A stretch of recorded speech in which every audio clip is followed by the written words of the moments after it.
Welcome everyone. My name is Elif Yanık and I'm a chemical engineer who graduated from Ankara University. Before starting, I would like to express my gratitude to each member of the host committee for their effort in preparing this online conference. Today, I will be presenting my research on the fast and complete destruction of acid Fuchsin dye from water by Electro-Fenton based processes. This study focuses on investigating the removal efficiencies of advanced oxidation processes applied to dye-contaminated water. In this presentation, I will briefly introduce the treatment principles examined in this study and then move on to the experimental setup, results, discussion, and concluding remarks. Globally, approximately 50% of dyes used in industrial applications are discharged directly into water bodies as wastewater. The textile industry is one of the most water-intensive sectors, and the dyes used in this industry represents a major source of aquatic pollution. Acid Fuchsin, the selected middle contaminant in this study, is widely used in the textile industry and in laboratories and contributes substantially to aquatic pollution. Textile dyes typically exhibit high non-biodegradability and persistence. They inhibit plant growth by interfering with photosynthesis and elevate COD and BOD levels. In addition, many dyes are toxic and some possess mutagenic or carcinogenic characteristics. Due to their high stability and solubility, many dyes cannot be effectively treated using conventional methods. These methods often fail to fully degrade the dye, generate toxic intermediates, or become economically impractical. In the Electro-Fenton process, hydrogen peroxide is electrogenerated through the reduction of dissolved oxygen at the cathode, while ferrocians are continuously regenerated, sustaining hydroxy radical formation. When anodes with a high oxygen evolution over potential, such as boron-doped diamonds, are used, additional hydroxy radicals are produced through water oxidation at the anode surface. This further enhances the oxidation capacity by introducing anodic oxidation pathways. In the photoelectro-Fenton process, UVA and UVC irradiation accelerate ferric to ferrocyan cycling via photoreduction, while also generating additional hydroxy radicals through the photolysis of hydrogen peroxide and organic intermediates. However, the requirement for low pH operation, the need for additional physical treatment steps, and the disposal of soluble iron species limit the scalability of homogeneous photoelectro-Fenton systems. To overcome these limitations, heterogeneous systems have been developed. Heterogeneous Electro-Fenton employs insoluble iron-based catalysts and offers several advantages, including operation over a wider pH range, easy separation, and reusability of catalyst.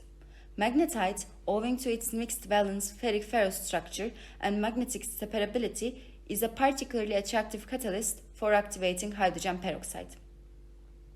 Heterogeneous photoelectro-Fenton combines solid catalyst with both electrochemical and photonic activation. In these systems, hydrogen peroxide generation, regeneration of surface ferrocides, and photonic activation under UV irradiation act cooperatively, producing high hydroxy radical fluxes. This slide shows the experimental setup used throughout the study.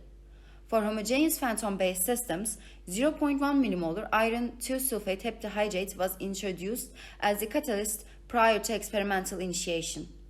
For photoelectro-Fenton experiments, UVA at 365 nanometers and UVC at 254 nanometers were used as external irradiation sources.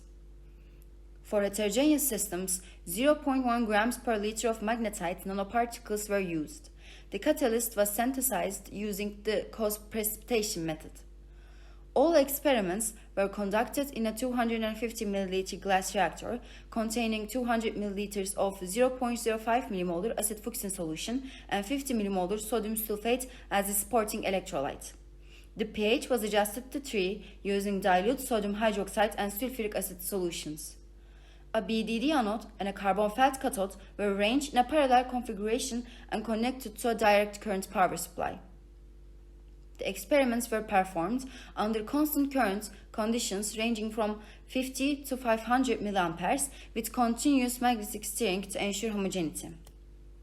Compressed air was introduced 5 minutes prior to each experiment and maintained throughout to provide oxygen gas, and periodic samples were collected for color and COD analysis. Here, figure 11 shows the effect of current intensity on acid Fuchsin degradation using Electro-Fenton. Complete degradation was achieved in all cases, with the fastest removal occurring at 18 minutes under 100 mA. As figure 12 indicates, the fastest and complete COD removal was achieved at 36 minutes under 100 mA. Figure 13 and 14 show the degradation and mineralization results for Electro-Fenton. The process achieved complete degradation at 18 minutes and complete mineralization at 16 minutes under 100 mA. Figures 15 and 16 illustrate the heterogeneous Electro-Fenton performance. Complete color removal occurred at 24 minutes at 100 mA, and mineralization increased steadily with current, and the fastest complete COD removal occurred at 36 minutes at 500 mA. The findings of the heterogeneous Electro-Fenton method are illustrated in figure 17 and 18. Complete degradation was achieved at 18 minutes under 100 mA. Complete mineralization was obtained within 36 minutes under 500 mA and within 60 minutes under 100 mA respectively. Color removal increased as the current was raised from 50 to 100 mA due to enhanced hydroxy radical generation. However, higher current values did not produce further improvements. With this in mind, we now examine mineralization rates across all treatment methods. The effect of current on mineralization varied among the methods. While 50 mA remained insufficient, increasing the current beyond 100 mA did not consistently yield higher COD removal. To clarify these results, we examine the possible underlying mechanisms. Removal efficiencies increased when the applied current was raised from 50 to 100 mA, primarily due to enhanced formation of hydroxy radicals. BDD anode promotes the generation of large quantities of heterogeneously formed hydroxy radicals, while the increased rate of electrogenerated hydrogen peroxide at the cathode simultaneously enhances the formation of homogeneously hydroxy radicals in the bulk solution. In addition, the intensified anodic oxidation creates a synergistic effect with catalyst regeneration at the cathode, collectively supporting higher radical production. In homogeneous systems, ferric ions are reduced to ferrous ions via cathodic reduction, whereas in heterogeneous systems, surface ferric sites on the catalysts are reduced to ferrous sites, further sustaining the Fenton reaction cycle. Nevertheless, increasing the applied current beyond 100 mA did not result in considerable further improvements. This is due to competing side reactions such as hydrogen gas evolution at the cathode, reduction of hydrogen peroxide, and oxygen evolution reactions occurring in the anode. Furthermore, at currents above the optimum value, hydroxy radical scavenging becomes significant. Under these conditions, when side reactions begin to dominate, hydroxy radicals may also react with hydrogen peroxide to form hydroperoxide radicals, which exhibit substantially lower oxidative reactivity, thereby diminishing overall treatment performance. In conclusion, Table 1 summarizes the comparative results, which indicate that all processes achieved effective degradation and mineralization of acid Fuchsin. However, when comparing overall performance of the methods, Electro-Fenton exhibited the highest performance, followed by heterogeneous Electro-Fenton and Electro-Fenton processes, which outperforms heterogeneous Electro-Fenton. These are the references used throughout the study. Thank you for your time and attention. I am happy to answer any questions from the audience.